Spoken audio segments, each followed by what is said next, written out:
Hello, chart watchers and Decision Point faithful. Welcome to this August 9th, Monday, 2021 Decision Point show. I am here, Erin Swenlin, with my father, Carl Swenlin, and we want to get you prepared for the week ahead. So we'll be looking at a lot of our market charts. I also have some industry group strength that I was going to share as well. But before we get started, how's everything going, Dad? We missed you the last 2 weeks. Pretty good. So everything's fine, just wasn't. Right. So we're all good, and we're glad to have you here today. All right, so since Carl's here, he will be doing the SPY and indicator overview. And then one of the things he's going to be talking to us about is a stealth correction. And he gave me this talking point. I have no idea exactly where it's going to go, but I am very interested in hearing about it. I'm going to cover some industry group strength that I'm seeing, and then of course I'll go right into my diamond of the week. So without further ado, let's go ahead and look at the sector scoreboard. Of course, before I do that, I want to remind everybody, go to DecisionPoint.com, sign up for our free newsletter, and you will also find on that homepage registration for my free trading room that I do on Mondays. We had a really great group this morning in the trading room and would love to have you join us as well. So our sector scoreboard was shaken up just a little bit today, wasn't it, Dad? Just a little. We lost a neutral signal on XLU, I believe. XLB. XLB. Yeah. So we're back in a buy signal for the intermediate term trend model at this point. You know, overall long-term trend model, that means the 50-day EMA is above the 200-day EMA. Every one of these sectors have been on a buy signal for quite some time. We've had a little bit of shakeup as far as our intermediate term trend model, which is a measurement of whether the 20-day EMA is above the 50-day EMA. When it is below the 50-day EMA, but still above the 200, that goes into a neutral signal. But if we get those 20-50 negative crossovers below the 200-day moving average, then you end up with a neutral signal. All right, so let's go look at some charts. I'm going to pass the screen right over to you. Okay, let me get a share going here. Okay, today, more jiggling around like we've had. Well, we're going on 2 weeks now. Before I go through the market, with StockCharts was running behind on updating the data today, maybe 20 minutes or so. So I will go ahead and talk about the stealth correction before I do the market overview. And let me know if I start cutting into the time you think you need. Okay. No problem. All right. Okay, today I saw an article by Dave Keller in the CMT Smart Brief, which is a publication put out by the CMT Association. And it was about the stealth corrections. And he says there are, that's a term that we've all used for years, okay? But today it's sort of crystallized in my mind things that I've been working on more recently. But we've got three kinds of corrections. We have a price correction. Obviously, price goes into a decline. And there's a time correction, which is when the price begins moving sideways. And basically sideways, and then it's in preparation for another move upward, usually. And then the stealth correction is when the market is moving higher, but bad things are happening internally. And specifically, we go to the, let's see, where do I want to go to? Silver Cross Index, yes. And I wanted the specific chart. Silver Cross Index for the S&P 500 is at 60. and at 45 for the mid cap, and at 38 for the small cap. Now this is really the point. Here's your stealth correction. You've got the large caps within the large cap index are carrying it higher, and the smaller cap stocks within that index are going down. This is definitely a correction, 40% off, and certainly you can see in the smaller cap stocks you have much lower percentages with the 20 EMA above the 50 EMA. And one of the things that concerns me when this is going on is, am I pixelating, by the way? No, so far so good. Good. And is what's going on beneath the surface. All right, we've got 40% of the S&P 500 stocks, the 20 is below the 50 EMA. And the question is, are they just drifting a bit, or is there really some hard down movement occurring? So I'm going to go through the Dow 30 stocks, and I'm not going to spend a lot of time. I'm going to click through the ones that are not on an IT trend model buy signal. I'm going to just so we got Apple. It's a plus. Amgen. Here's one we've got been going sideways for a long time, and today, or not, I'm sorry, last week it dropped. They had the 20 drop below the 50, but look at all the signals that's generated. I think I counted on those 7 in it within a year. That's unusually active. Right now, it's not looking so great because it's when the price is below the 200, all 3 of these averages are being pulled down, and ultimately you'll get the 50 pulled below the 200, which is a death cross. Here's one. We've got another more sideways movement. And actually, it's starting to move up again. You've got the price just below the 50 EMA today. But this is one thing I like about the exponential moving average, is it always moves in the direction of price. Caterpillar, I know this one is not horrible looking, but it's certainly not just drifting along sideways, although it is being supported by the 200 EMA at this point. Chevron, another one, since mid-year, it's been moving sideways and drifting. It's tending towards the downside now, but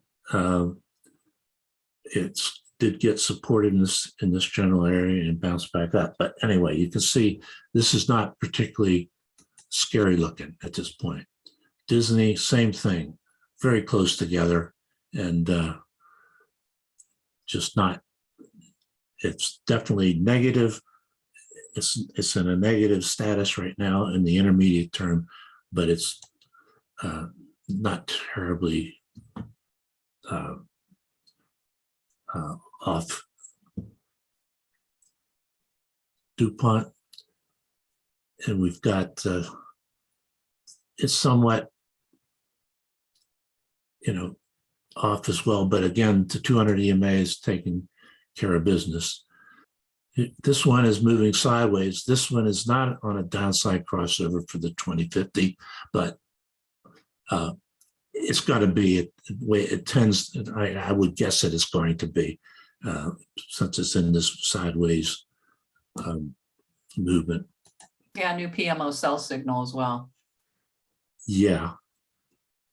IBM, it got back up above today. By the way, the I didn't check it, but I did earlier.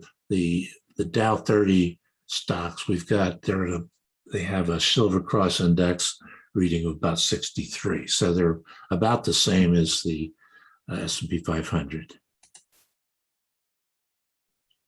Intel's one of two stocks with the 50 below the 200. So that's in a long-term negative configuration, although it has firmed up somewhat in the last 3 months. But again, you get the neutral signal up here, and now in last month we got the death cross. Yeah, and it's a semiconductor, which those have really started to outperform. And then you look at a chart like this for a semiconductor, it's very negative.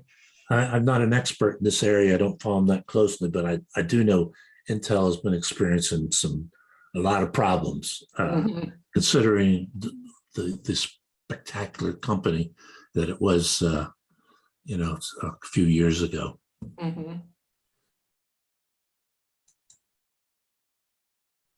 Here again, JP Morgan breaking out in this area, but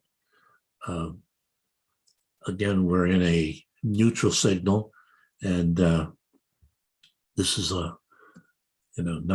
this is pulling down that Silver Cross index. Coca-Cola, McDonald's, 3M is just about ready to do it. Almost did it here, but it's close enough that if it gets down in this area, we're definitely going to have a 2050 crossover.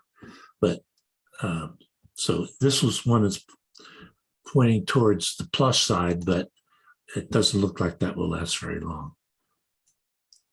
Travelers, mostly sideways, and it's finally caught up to it in June, and definitely on the negative side, but still it's in a sideways movement for about 2 months. So, okay, Verizon, this is the second stock in the Dow 30 that's got the 50 below the 200. But again, it's really a sideways, it's really getting compressed in here. So it's a long-term sell right now, intermediate term neutral, but it could change either way. Right now, you have to consider it a negative, but it's not deeply so. And Walgreens, below the 200 EMA, it to me looks like it's going to be tending negative for the future.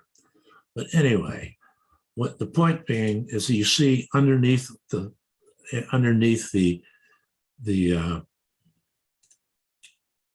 Silver Cross index, you can see whether it's getting really bad or really not so bad. And right now, it's we've got a terrible correction in terms of internals here. But I bet you if you go through the S&P 500 index, you would see a lot of barely negative stuff like we saw in the Dow 30. Okay, any comments that you want to make, Erin, on that before I go to David? So what you're saying is based on the participation, the way the Silver Cross is, we've kind of had a corrective mode with it. And then having gone through those Dow 30, looking at the ones that had the 20 below the 50, some of those do look like they're ready to improve. There were a couple not so much, but right. It's, so under the surface, we've kind of gotten a correction, but on the outside looking in on price, it doesn't seem like much of anything except sideways. Really, you've got well, see, for the S&P 500, you've got 60% on the plus side, but 40% negative, but they're not heavily negative. So that's not necessarily a really terrific thing. It's just because if whatever trigger comes along that sends the market south, those stocks are going to go down even more. But right now, you've got your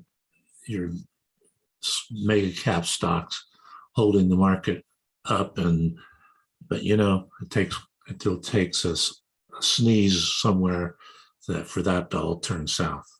But Right. yeah, so mainly we're looking at, yes, the market's got some bad internals right now, but it's not horrible. So Let's see if our indicators have updated. yes, they are. Yay. Okay. We've got the rising wedge formation, which ultimately should break down. And that doesn't mean it's going to be a major correction, but we expect it to break down in at least for some small way.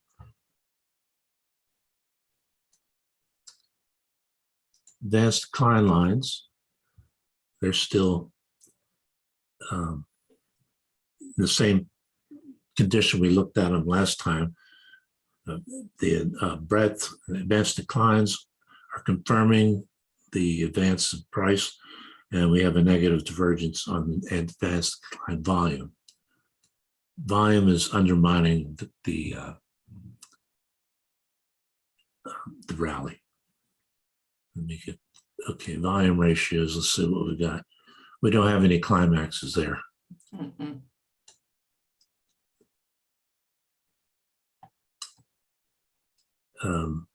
No climactic activity on our climax chart.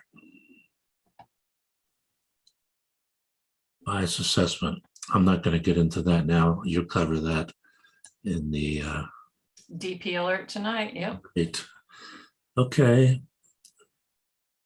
This chart, you notice we get the indicators declining ahead of the price top generally means you're going to get some kind of correction. So I'd say we're definitely looking for a correction of some kind.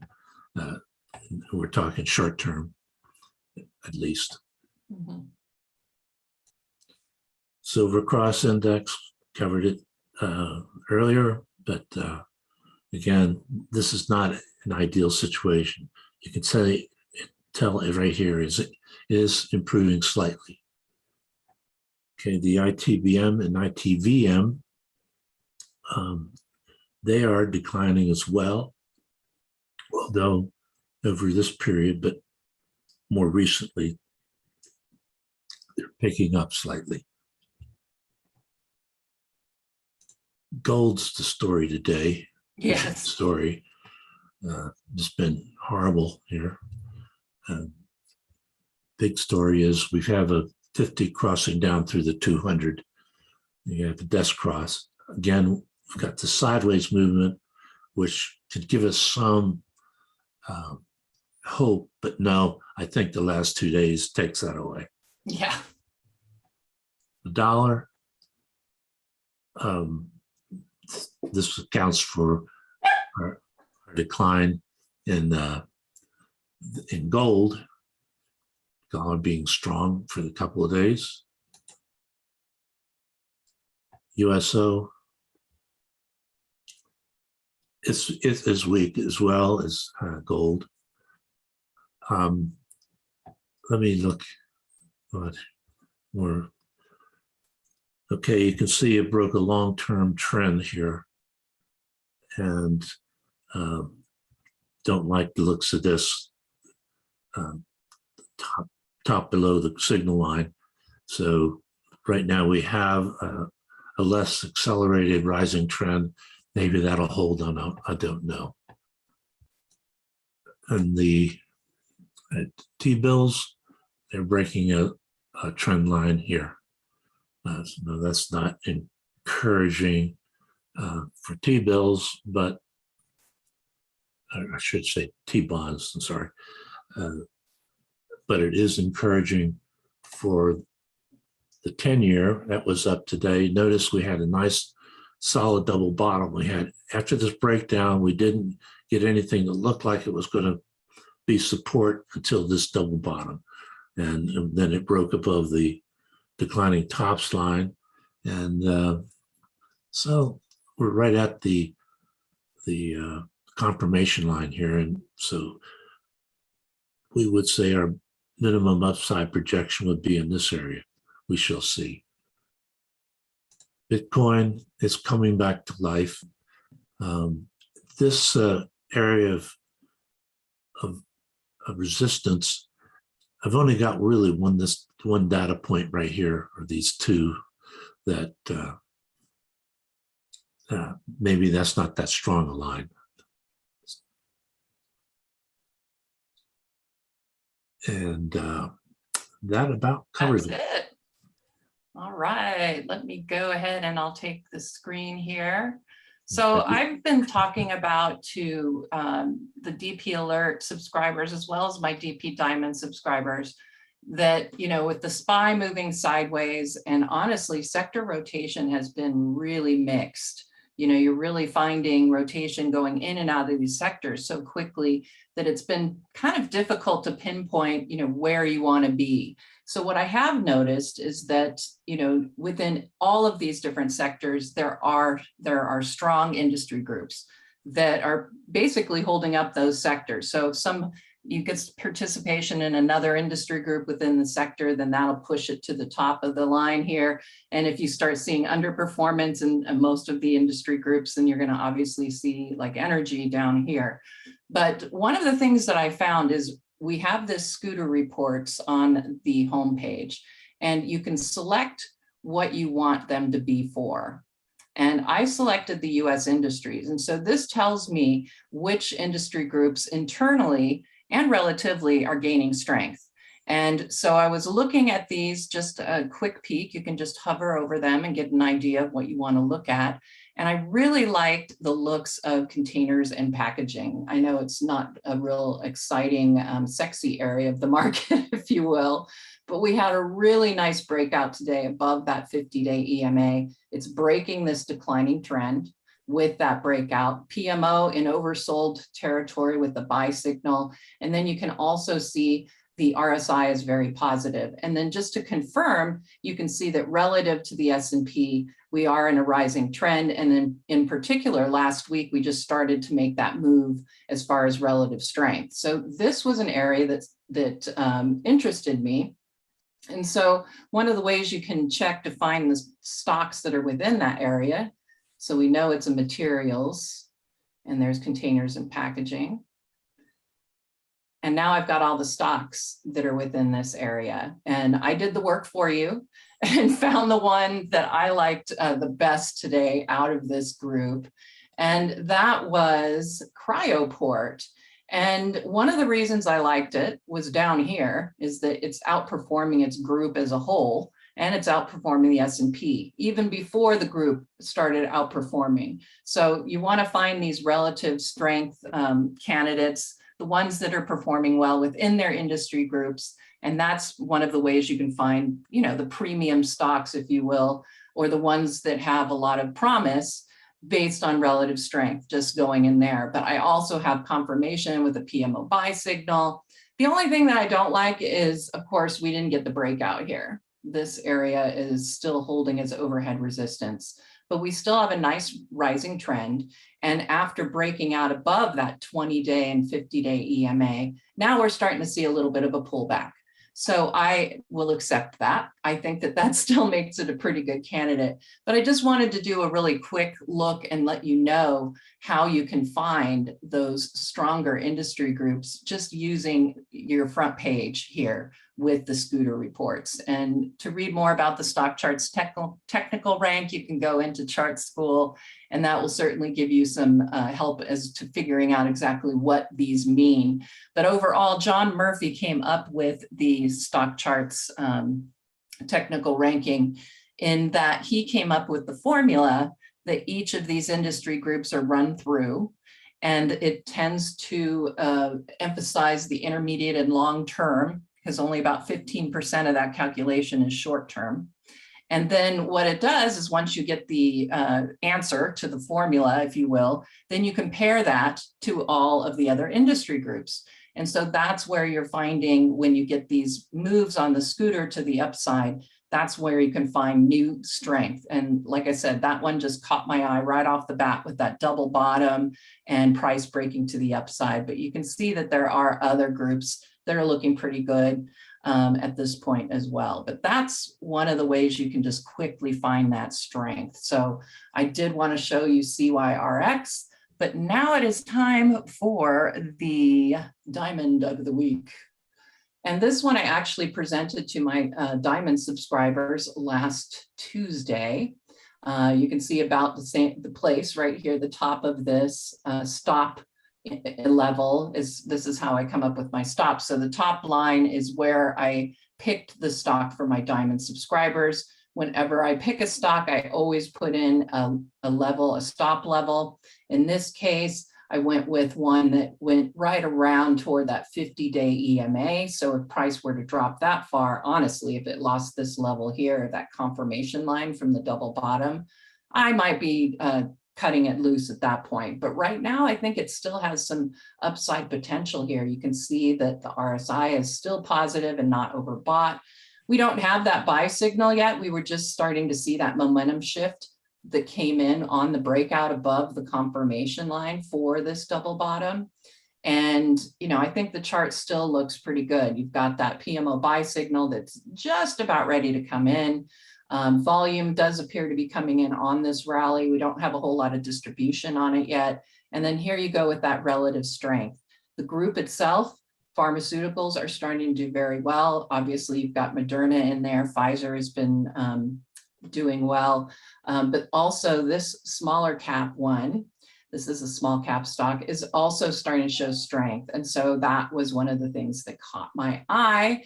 And currently it is up over 3%, so that's a great thing. But if you look at it with these crosshairs, I explained these in my trading room. Somebody was like, what's up with that inspect tool? Well, it gives you these crosshairs, but if you click on it and hold and then drag it up, you can look to the left and see the percentages, the possible upside targets here, which are very nice at 13, 12, and 13%. So that was one of the reasons I picked it as a diamond last week. And it looks like, after that breakout here above that 5-day, like I said, this one's also had a little bit of a pullback to that area of support right there near the confirmation line. And now we're seeing it looks like it's getting ready to pop back up again. So I think there's still a lot of upside potential. And that's all we have for today's Decision Point show. We want to wish you a good week and happy trading. Hey guys, Dave Keller here with StockCharts.com. Thanks so much for watching our video. If you enjoyed it, and we hope you did, hit the like button right below. Also, we have so much new content every day. Consider subscribing to the channel. Just hit the subscribe button in the video or right below. Thanks for watching. Stay safe. Have a fantastic day.